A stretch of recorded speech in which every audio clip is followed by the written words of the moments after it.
Hey everyone, let's talk about this 100S Baize a little bit more because this thing is evolving.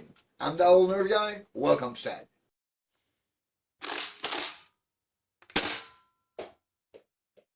The 100S Baize Blaster.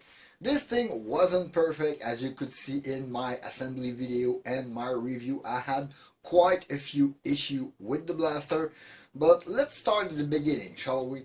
I was contacted a few times ago by ZWQ for them to send me one of those Baize blasters, this one actually, in exchange of a video review and my feedback on the thing. It's useless to tell you that they were not necessarily the most happy people about my review of this thing, because I wasn't so kind with it, but I had to be honest with you and give you a fresh look at this thing on what the expectations were and what this thing was. But the plan in exchange of this blaster was video and feedback on the blaster, and all of my feedback were transmitted directly to ZWQ.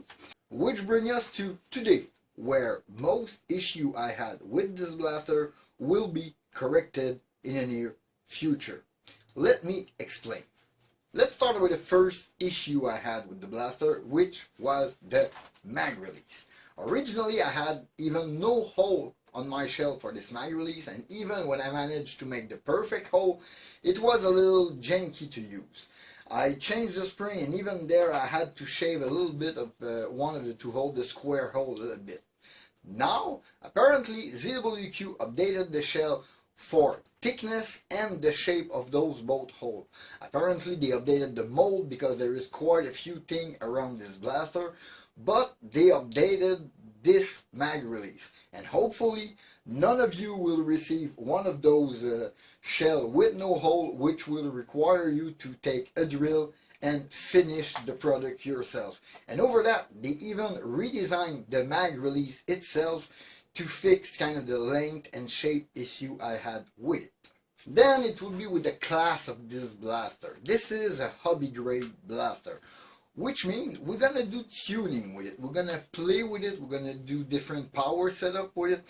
And the shell had no rear access for the spring. Meaning, if I wanted to take the spring out and swap the spring, we had to unscrew completely the stock, which will be the same for the new version. But you will need to remove this part, unscrew at least two of those screws here, remove those, undo those two screw posts, lose this one, maybe lose this one, and remove the handle to be able to split the shell, fish your spring inside, pull it out, and maybe push another one inside with some force or by wiggling it. This is not a fun process to do on this blaster, not on a hobby grade blaster where maybe I'm gonna swap spring 1 or 2 times during the day. This is like too much work. And now they updated it. They redesigned the rear of the shell with a rear door for spring access. They reshaped the hole, they put a new piece in the middle, and now we are going to be able to swap spring. Not only are they giving us a rear access for the spring, they are giving us new color coded spring. As for what I can see here, those springs are going to be smoother inside of the shell, not scratching the plastic. This is a big overall improvement, and this is getting way more towards the real hobby class blaster. Then we'll go with one of the best part I think they did to this blaster.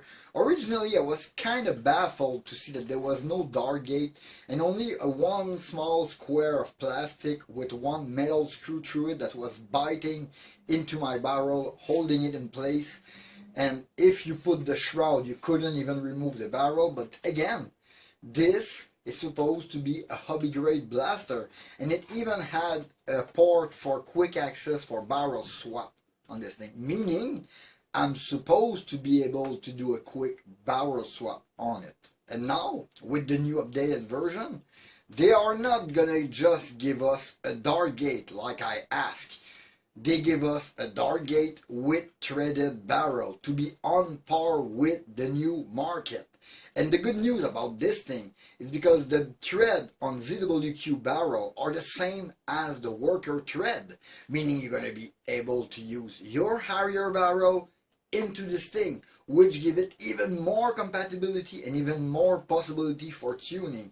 This will be a huge improvement on this blaster, having a real threaded dart gate inside. One of the other hiccups I had on this blaster was the grip itself. This grip was okay, but those two corners were a little square. I don't think they changed the shape of it, so still I had to shave them. But it was the bottom.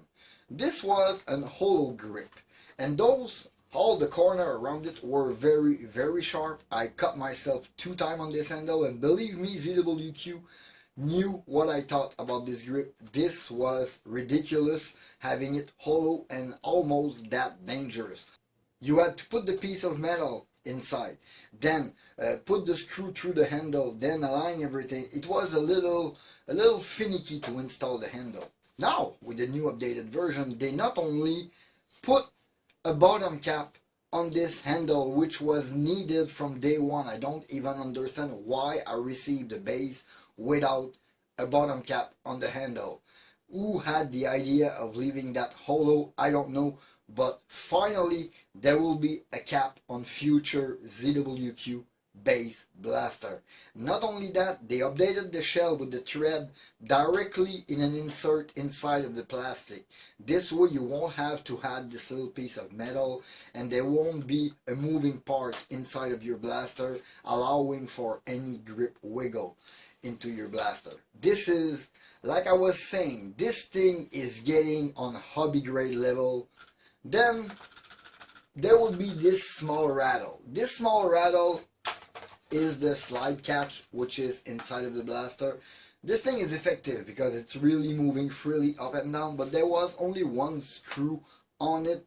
I just suggested them to put a second one so it will be fully stable and move in straight line, and like that they added a second hole for a second screw inside of the shell that will stabilize your slide catch on it, which is gonna help moving it in a straight line, so it's not gonna get stuck when you prime or when your prime lean on it.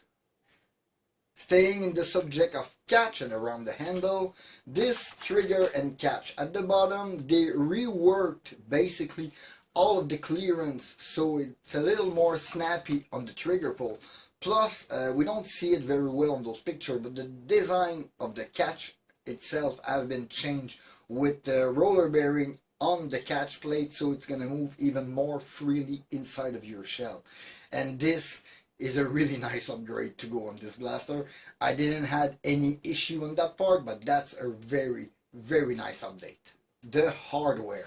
This thing was kind of complicated to find the right spot for the right post everywhere, and the screw were a little tight, meaning you had to screw them all the way down, otherwise they kind of get loose sometime a little, and you could lose one of those little screws completely. Now, instead of having different size, I suggested them to just put the smaller one, because the smaller one fit everywhere, but put long screw everywhere, which will allow us for adjustment. And again, in the snap, they changed the hardware kit to have those shorter screw pins and the longer screw to go inside of them. This way you will be able to put the desired tension everywhere on your shell. Everything is going to hold, and the tension back from the shell that's going to push on the screw is going to hold them in place, preventing them to unscrew over time. Another little nice update on the hardware were all those little nuts that you need to install in the shell. Those can get annoying. I suggest working on them with a very good magnetic screwdriver so you can pick them up, but if you take all those little nuts everywhere and you shake the blaster too much while reinstalling, they can fall down into the shell. ZWQ apparently found it was a problem. I know it's a known principle. I'm used to this kind of assembly on the blaster, but they still updated that thing by putting a little peg on the nuts themselves so they will hold into the shell and hold in place even if you move the shell. That is very, very, very clever. One last little thing in those updates is this muzzle I mentioned when I spoke about the barrel. Originally I had to file the bottom of mine so it fit between the two screw ports that are here. This thing is not fun to remove, and you had to undo the front part of the shell to be able to slide it out of the screw port and remove it completely. That was not a fun process, even more if you want to tune your barrel. But they reshaped it.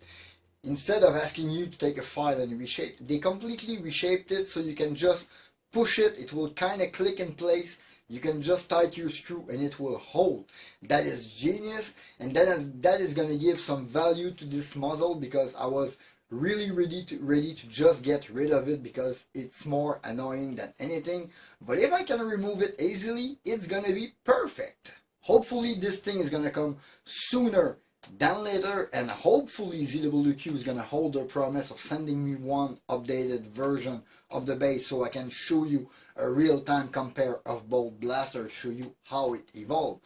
But it looked like this, what I called a beta prototype maybe that I received, is becoming a real hobby grade blaster very, very soon. Yeah, I think that's it for this small video. In the meantime, you can always follow me on Facebook and Instagram at @DalloNerdGuy. Please leave a like and comment, subscribe for more content. Don't forget to hit that bell to notify for my latest video. This was Dave Fatag. Thank you for watching. See you next time. Bye.